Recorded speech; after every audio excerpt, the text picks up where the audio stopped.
प्यारे बच्चों, आज हम लोग भौतिकी विषय के अंतर्गत प्रकाश का परावर्तन चैप्टर पढ़ रहे हैं। अभी तक हम लोगों ने पिछले 5 वीडियो में पार्ट 1, पार्ट 2, पार्ट 3, पार्ट 4 और पार्ट 5 करके बनाया गया है, जिसमें हम लोग प्रकाश क्या है, प्रकाश स्रोत क्या है, प्रकाश का प्रकीर्णन क्या है, पारदर्शी पदार्थ क्या है और पारदर्शी पदार्थ क्या है, पारभासी पदार्थ क्या है, प्रकाश का परावर्तन क्या है, प्रकाश के परावर्तन के नियम क्या है, कितने नियम हैं, इन सभी चीजों का अध्ययन हम लोगों ने किया। इसके साथ साथ गोली दर्पण क्या है, गोली दर्पण में कितने प्रकार के होते हैं, ध्रुव क्या है, वक्रता त्रिज्या क्या है, मुख्य अक्ष क्या है, मुख्य फोकस क्या है और फोकस दूरी क्या है, इन सब चीजों का अध्ययन हम लोगों ने पिछले वीडियो के माध्यम से किया। आगे हम लोग इस चैप्टर में जो शेष बचा है, किरण आरेख की बनावट, साइन कन्वेंशन, चिन्ह परिपाटी, आवर्धन, दर्पण सूत्र, विभिन्न दूरियों पर रखी वस्तु जो गोली दर्पण के समक्ष रखी जाती है, सामने रखी जाती है, उसका प्रतिबिंब की स्थिति क्या है, इन सभी चीजों का अध्ययन हम लोग करेंगे। आज का जो टॉपिक है ये बहुत ही इंटरेस्टेड है, बहुत ही इंपॉर्टेंट है, हम लोग ध्यान पूर्वक समझेंगे। और अगर आपको कहीं कोई परेशानी होती है, आप कमेंट बॉक्स में जरूर कमेंट करेंगे और हम लोग ध्यान पूर्वक पहले सीखेंगे। अगर अभी तक आपने इस चैनल को सब्सक्राइब नहीं किया है तो सबसे पहले आप चैनल को सब्सक्राइब कर लें ताकि आप अपडेट रहें। आज का जो टॉपिक है, आज का जो महत्वपूर्ण प्रश्न है, उसके अंतर्गत हम लोग देखेंगे, आपसे पूछा जाता है बोर्ड एग्जाम में डिस्क्रिप्टिव टाइप का या कभी ऑब्जेक्टिव भी, यहां तक कि कॉम्पिटिटिव एग्जाम में भी ये बहुत ही महत्वपूर्ण प्रश्न होता है कि गोली दर्पण की फोकस दूरी और उसकी वक्रता त्रिज्या में क्या संबंध होता है। इसी प्रश्न को दूसरे तरीके से पूछा जा सकता है कि सिद्ध करें कि गोली दर्पण की फोकस दूरी उसकी वक्रता त्रिज्या की आधी होती है। इसके लिए हम लोग क्या करेंगे, एक अवतल दर्पण बी डैश लिया गया जिसका कि ध्रुव P है, वक्रता केंद्र C है, मुख्य अक्ष PC है।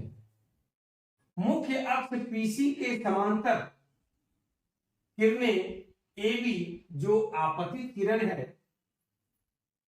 अवतल दर्पण BB डैश से बिंदु B पर आपतित हो रही है, इसका आपतन बिंदु B है। और जब ये आपतित होती है तो परावर्तन के बाद ये फोकस से होकर गुजरती है। हम लोग पिछले क्लास में भी इस चीज को देखा। तो ये फोकस से होकर गुजर रही है, ये परावर्तित किरण हो गया। BF AB आपतित किरण है, BC इसका नॉर्मल है, कोण I जो है वो आपतन कोण है, एंगल ऑफ इंसिडेंस है, R जो है वो एंगल ऑफ रिफ्लेक्शन है, परावर्तन कोण है। चित्र जो बनाए हैं, जो भी चित्र आप बनाइए, उस चित्र के नीचे क्या चीज के लिए आप इसको तैयार किए हैं, बनाए हैं, उसका जरूर नाम लिखें। तो चित्र है गोली दर्पण के फोकस दूरी और वक्रता त्रिज्या में संबंध।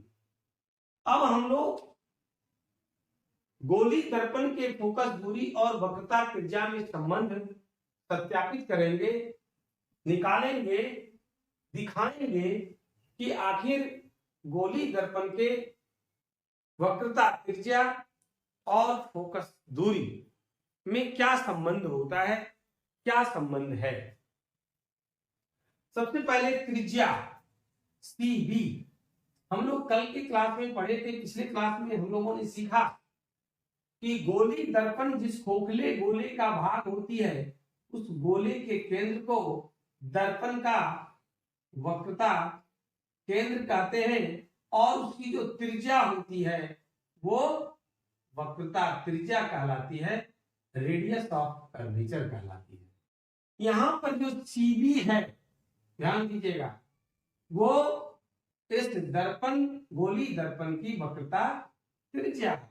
तो सीबी त्रिज्या सीबी दर्पण सतह के बिंदु बी पर अभिलंब है। बिंदु बी आपतन बिंदु है और बीसी जो है वो अभिलंब है, नॉर्मल है।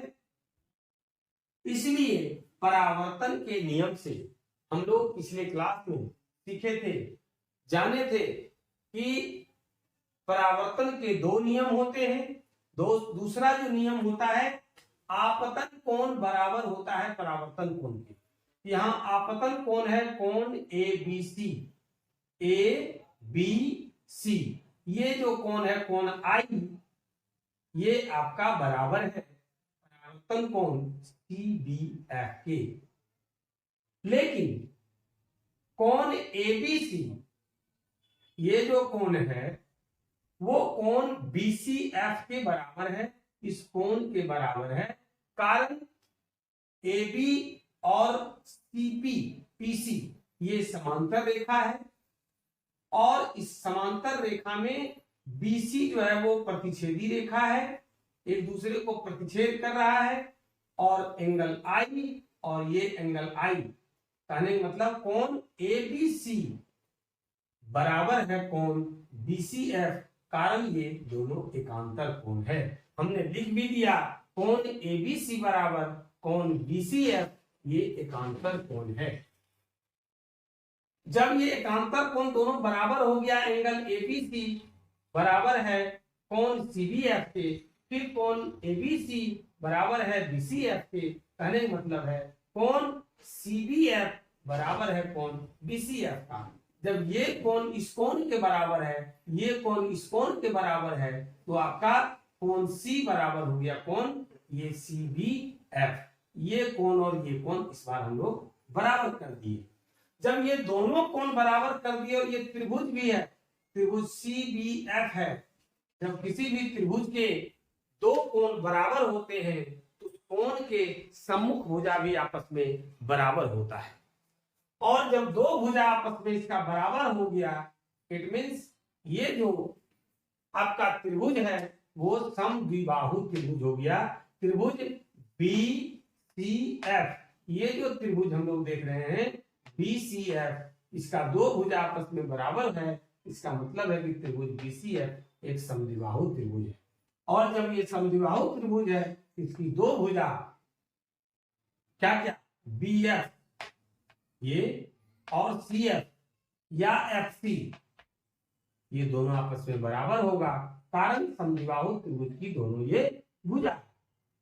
यदि अब आइए कि यदि B P के बिल्कुल नजदीक हो, बहुत ही नजदीक हो, तब क्या होगा कि BF बराबर PF, BF बराबर PF, बिल्कुल लगभग, क्योंकि ये गोलाकार है, कर्व है, मुड़ा हुआ है, तो निश्चित रूप से थोड़ा सा बहुत स्लाइटली नहीं के बराबर दोनों में अंतर होगा।